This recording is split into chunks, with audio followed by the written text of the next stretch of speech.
कर लें। हाँ जी सर। बीजेपी की जो सरकार है ये पहले दिन से ही किसान और मजदूर के खिलाफ रही है। इसने हमेशा किसान को, मजदूर को, गरीब आदमी को कमज़ोर करने के लिए फैसले लिए। जब पहले किसान आंदोलन चला था उस आंदोलन में सारे देश के राजनीतिक पार्टियों के लोग किसान की बात करते थे और किसान के साथ खड़े होकर के उनको आश्वस्त करते थे कि हम आपके हितैषी हैं, आपके साथ जो आज अन्याय हो रहा है हम उसके लिए आपके साथ खड़े हैं, हम आपकी लड़ाई लड़ेंगे। क्योंकि उस वक्त लोकसभा का चुनाव नज़दीक था और सारे राजनीतिक दल ये चाहते थे कि लोकसभा में कहीं किसान की नाराजगी का सामना तुम्हें ना करना पड़े। कांग्रेस सबसे ज़्यादा किसान की बात करती थी और खास करके हमारे यहाँ हरियाणा में जो है, क्योंकि आंदोलन हरियाणा के अंदर ही था, सारे बॉर्डर जो थे चारों हमारे लगते थे, एक यूपी का था। यहाँ पे विशेष रूप से कांग्रेसी जो है ज़्यादा इस इशू को लेकर के बड़ी बातें करते थे। आज पंजाब के बॉर्डर पे बैठे हुए किसानों को मेरी ख्याल करीब 1 साल हो गया। लोकसभा का चुनाव भी जा लिया और विधानसभा का भी जा लिया। हैरानी की बात है, सबसे बड़ी रुकावट आज अगर किसान की मांग पूरी ना हो, किसान दिल्ली ना पहुंच के, उसके लिए हरियाणा की सरकार है। सरकार ने आज इस तरह के बैरिकेड्स लगा रखे हैं कि आदमी तो दूर की बात है, पक्षी भी पर नहीं मार सकता। मैंने खुद अपनी आंख से देखा है, आप जैसे पत्रकार साथियों ने जो वहाँ गए थे उनसे बात करी है। पहले तो कील लगाया करते थे, अब की बात तो कंक्रीट की दीवार है और बहुत बड़ी दीवारें हैं। ऐसी दीवार है पुल के ऊपर बना रखी कि कल को उसको हटाना पड़ेगा तो वो पुल भी डैमेज हो जाएगा, साथ में वो भी नया बनाना पड़ेगा। हमारी पार्टी का पहले दिन से एक फैसला रहा है, Indian National Lokdal party Chaudhary Devilal की नीतियों को आगे बढ़ाने वाली पार्टी है। हमने सत्ता में रहते हुए हमेशा गरीब आदमी को कैसे आगे बढ़ाया जा सके, किसान की फसल का एक एक दाना खरीदा जाए, मजदूर की न्यूनतम मजदूरी जो बढ़े उसको ज़्यादा से ज़्यादा सपोर्ट सरकार की मिले, इसके लिए हमने काम किए। और सत्ता से बाहर जब रहे, जब भी किसी ने किसान की, मजदूर की, गरीब की अनदेखी करी, हमने डट करके उसके साथ खड़े होकर के उसकी मदद करी। आज भी इंडियन नेशनल लोकदल पार्टी का एक एक कार्यकर्ता जो है इस आंदोलन में भी किसान के साथ है। हमने अपनी पार्टी के सभी साथियों को बाकायदा तौर पे इस बात की हिदायत दी है कि इस आंदोलन में जहां हमारी जरूरत पड़ेगी हम हर तरह से खुल करके किसान के साथ होंगे और उसकी मदद करेंगे। हमारी पार्टी चौधरी देवीलाल की नीतियों की पार्टी, और चौधरी देवीलाल हमेशा किसान के बहुत बड़े पक्षधर रहे हैं। देश में किसानों का अगर सबसे बड़ा कोई नेता हुआ तो चौधरी छोटू राम को कहा जाता है। और चौधरी छोटू राम के बाद किसी को देश में सबसे बड़ा नेता मानना तो चौधरी चरण सिंह को और चौधरी देवीलाल या प्रकाश सिंह बादल को।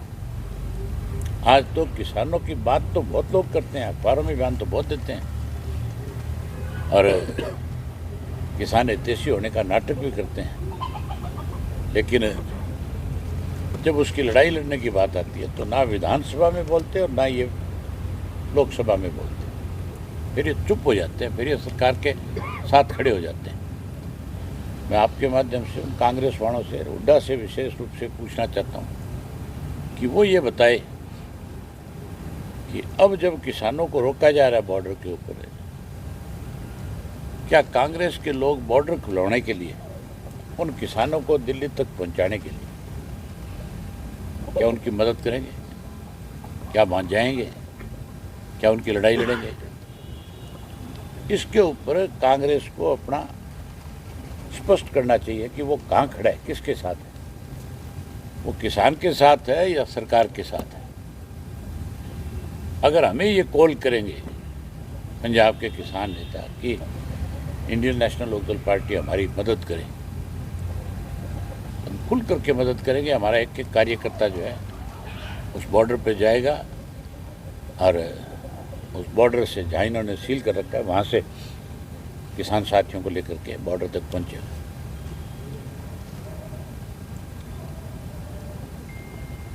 केवल किसान के नाम की राजनीति है। इस मौजूदा बीजेपी की सरकार ने किसान को बर्बाद कर दिया। मौजूदा बीजेपी ने देश को आपस में बांट दिया, अलग अलग कम्युनिटीज़ को बांटने का काम किया। आजकल ध्यान डाइवर्ट करने के लिए मंदिरों को लेकर के बहुत बड़ी चर्चाएं बीजेपी की तरफ से हो रही हैं। अखबारों में, मीडिया में, सोशल मीडिया में सब जगह कभी संभल का बात आती है, कभी अजमेर की बात की जाती है, कभी कोई और किसी मस्जिद की बात होगी। मतलब इस देश के टुकड़े करना चाहती है भाजपा जो है, हिंदू और मुसलमान को अलग थलग करना चाहती है। जिस मुसलमान ने इस देश की आज़ादी में बड़ी भूमिका निभाई, जिन मुसलमान डॉक्टर, साइंटिस्ट, जिसकी वजह से हमारे देश का नाम बड़ा हुआ, आज उन प्रतिभाओं को कैसे खत्म किया जाए, इस काम में बीजेपी लगी हुई है। अब देश को बचाने के लिए सबको राजनीति से ऊपर उठ करके इकट्ठा होना चाहिए। ये जो इंडिया बना था, लोगों को उम्मीद थी इस इंडिया से, ये स्वार्थ से ऊपर उठ करके आपकी लड़ाई लड़ेगा और इसी करके इंडिया गठबंधन को इतनी सारी सीटें दे करके एक बड़ी ताकत बनाने का काम किया। बड़ा अच्छा विपक्ष बनाया। बनाना तो सत्ता पक्ष चाहते थे, लेकिन कांग्रेस के अहंकार ने ही उस सत्ता पक्ष को खत्म कर लिया। तो सत्ता में आनी चाहिए थी, कांग्रेसियों ने अपने अहंकार से इंडिया गठबंधन को सत्ता में नहीं आने दिया।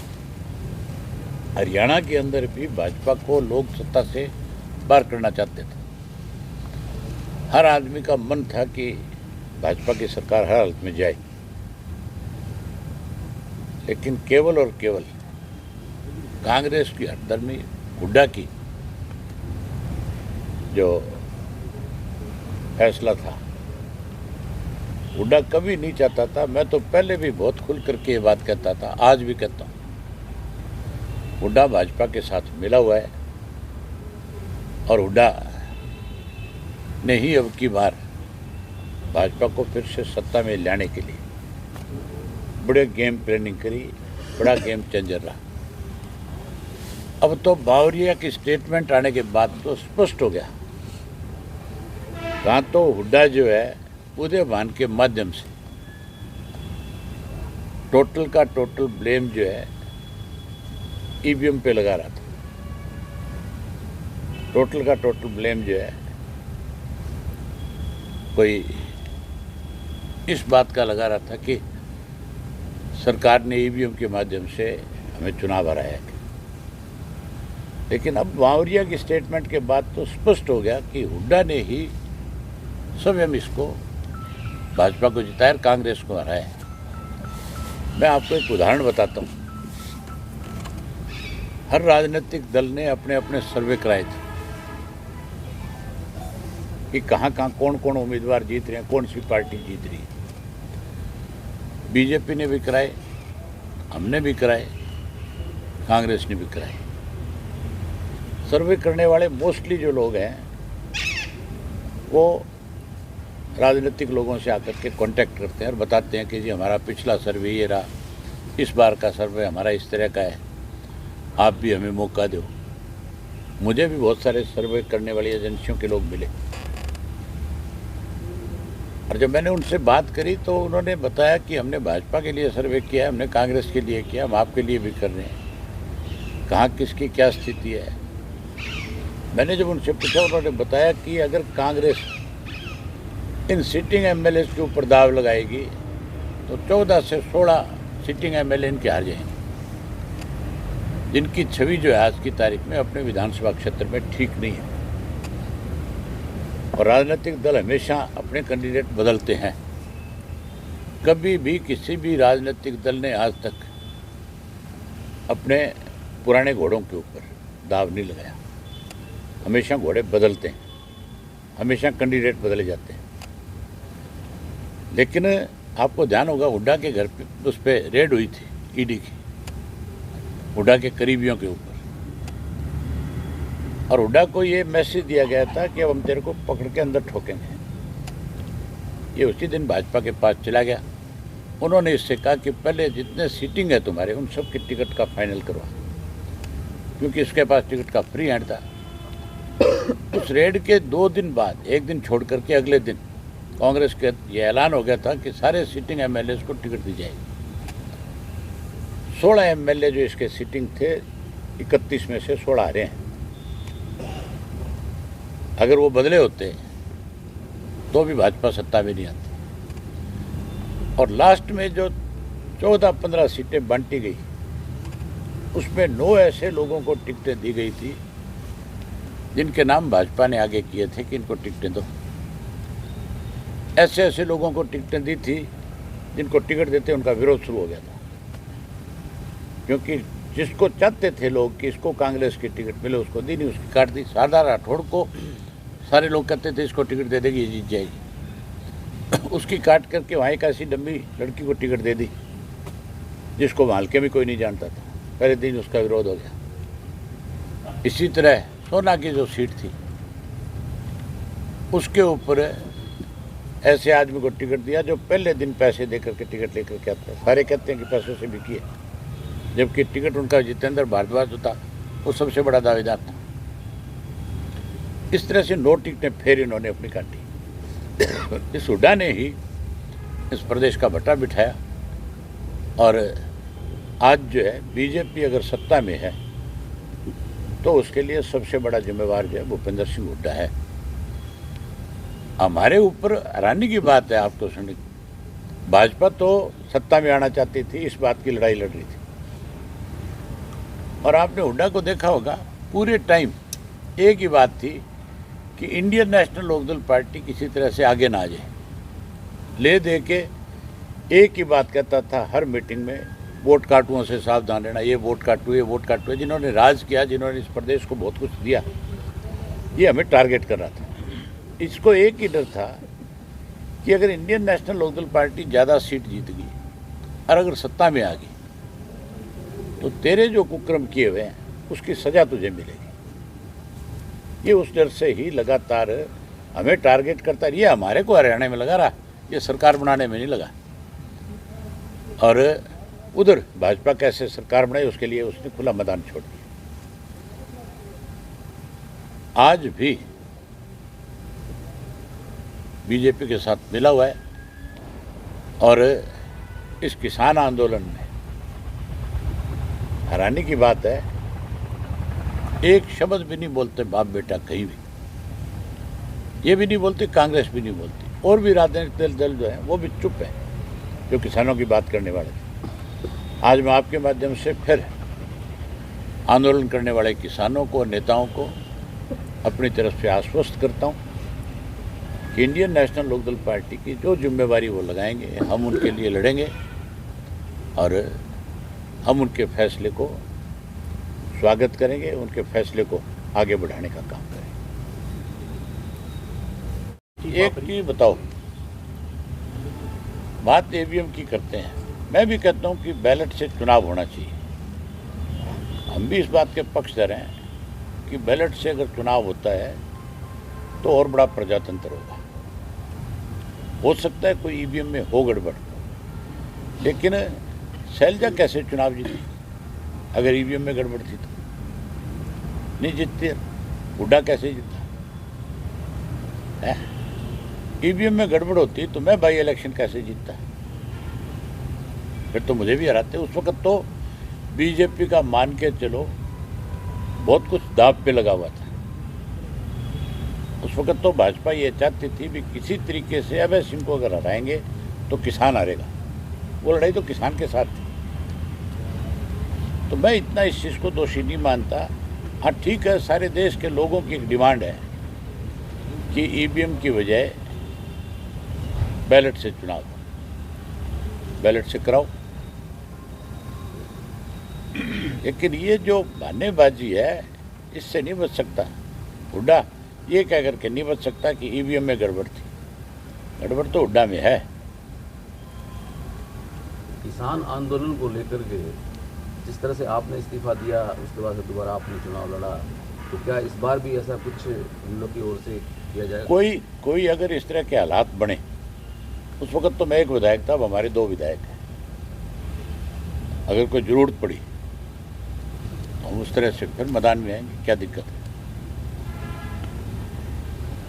भाई साहब, इंडिया गठबंधन में सत्ता हस्तांतरण की इन दिनों में बड़ी डिमांड हो रही है। ममता बनर्जी के पास व्यवस्था हो रही है। ये गठबंधन जो था ना, ये कांग्रेस ने अपने स्वार्थ के लिए किया था। चौटाला साहब ने इस गठबंधन के लिए फतेहाबाद में चौधरी देवीलाल के जन्मदिवस के ऊपर सारे राजनीतिक दल के नेताओं से खुल करके कहा था कि कांग्रेस भी बेईमान पार्टी है और भाजपा भी बेईमान है। हमें इनको सत्ता से बाहर करने के लिए तीसरा मोर्चा बनाना चाहिए, जैसे जनता दल बना था उस तरह से। तीसरा पहले मोर्चा बनाओ, फिर कांग्रेस को अगर तुम कहते हो भी इसमें शामिल करना है तो कांग्रेस के साथ सीट शेयरिंग करो बैठ करके। अगर वो मान जाए ठीक है, नहीं माने तो अपनी लड़ाई लड़ो।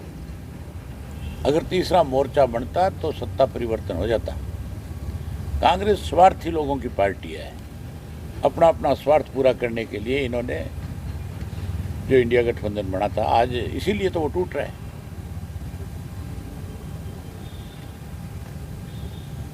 पिछले 5 सालों में या जब भी 10 सालों में आपकी आवाज़ गूंजा करती थी, और जो एक अच्छी शख्स रूप में आप रखते रहे तथ्यों से, इस बात ऐसी बात अब दोबारा कोई आप? पहले मैं एक था बोलने वाला, अब हमारी पार्टी के 2 हैं।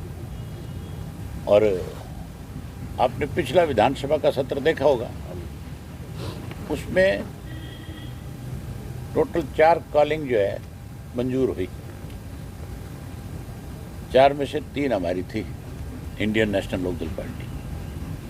हम प्रदेश के लिए चिंतित हैं, हम सत्ता के लिए चिंतित नहीं। चौधरी देवीलाल ने हमेशा एक बात कही, सत्ता सुख भोगने का साधन नहीं है, सत्ता सेवा है। सत्ता में हो तो सेवा करो, और विपक्ष में हो तो सत्ता में बैठे लोग अगर लोगों के ऊपर अत्याचार कर रहे हैं तो उसके लिए संघर्ष करो, उसके लिए लड़ाई लड़ो, उसकी मदद करो। हमने अब की बार भी 3 कॉलिंग लगा करके प्रदेश को मैसेज दिया कि इंडियन नेशनल लोकदल पार्टी आपके साथ खड़ी है। हम उस आवाज़ को और बड़ा करेंगे। सर, एनएलओ का चंडीगढ़ को लेकर क्या स्टैंड है? पिछले दिनों से काफ़ी सरगर्मियां रही हैं विधानसभा को लेकर, चाहे चंडीगढ़ हमारा है। चंडीगढ़ की तरफ कोई आंख उठा करके देख भी नहीं सकता।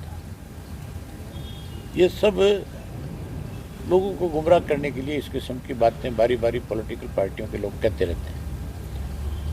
भाजपा की तरफ से लंबे समय से एक बयान आ रहा है कि हम विधानसभा के लिए ज़मीन अलॉट हो रही है, जल्दी विधानसभा नई शुरू कर देंगे। पंजाब के गवर्नर ने क्लियर कर दिया कि कि हमने कोई ज़मीन अलॉट नहीं करी है, कोई दी नहीं है, क्योंकि चंडीगढ़ का प्रशासक वो है। हाँ, उसने साफ कर दिया कि हमने कोई ज़मीन अपनी तरफ से हरियाणा गवर्नमेंट को अलॉट ही नहीं करी है, ना कोई ज़मीन हमने उनसे अब तक उसके बदले में उसके एवज में मांगी है।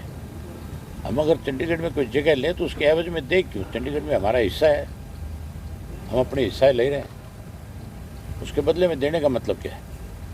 आज प्रधानमंत्री की रैली है जी पानीपत में, हरियाणा की होने सारी की सारी रैली हुई। तो और तानाशाह तरीका क्या होता है? प्रजातंत्र खत्म क्यों हो रहे हैं? ये सब चीज़ें सरकारी मशीनरी का दुरुपयोग जो है आज इसलिए है ये कि जिस विपक्ष को यहाँ ताकत दी लोगों ने वो भाजपा के साथ मिला हुआ है। मैं विपक्ष में था, अपोजिशन लीडर था, प्रधानमंत्री उस वक्त भी राय में आया था। मैंने खुल करके इस बात को लेकर के विरोध किया था कि सरकारी मशीनरी का दुरुपयोग नहीं होना चाहिए। हाँ ठीक है, बस एक किराए पे सरकार ले सकती है, कोई पार्टी ले सकती है, लेकिन आप कितने लोगों को परेशान करते हो, ये सोचने वाली बात है। अगर आपके यहाँ जितनी रोडवेज की बसें हैं वो बीजेपी ने किराए पे ले ली, पैसा दे दिया, बीजेपी के पास पैसा है, लेकिन जो रोज़ आने जाने वाले लोग हैं, गांव से शहर आने वाला है, कोई कोर्ट में आने वाला है, जिसके पास अपना कोई साधन नहीं है, उसके सामने कितनी बड़ी मुसीबत है। आज दिन किसी ने अपनी कोर्ट में कोई तारीख पे आना था, किसी ने डीसी ऑफिस में आना था, किसी ने कोई रजिस्ट्री करानी थी, वो कोई बस में बैठ करके जो आ रहा था, उसके सामने कितनी बड़ी परेशानी है। आज अगर वो नहीं जाएगा, कल को उसके वारंट इशू हो सकते हैं। कोर्ट तो ये नहीं कहेगी कि भाई मुझे क्या पता, तू बस से आ रहा था, तू गाड़ी से आ रहा था, क्यों नहीं आया, जानबूझ करके नहीं आया, बहाने बनाए होंगे। किसी की आज रजिस्ट्री की तारीख होगी, अगर उसकी हाजिरी नहीं लगेगी तो कोई एक तरफा फैसला कर देगा कि नहीं कर देगा। तो इससे कितनी बड़ी परेशानी होती है लोगों को, इसके बारे में पहले सोचना चाहिए।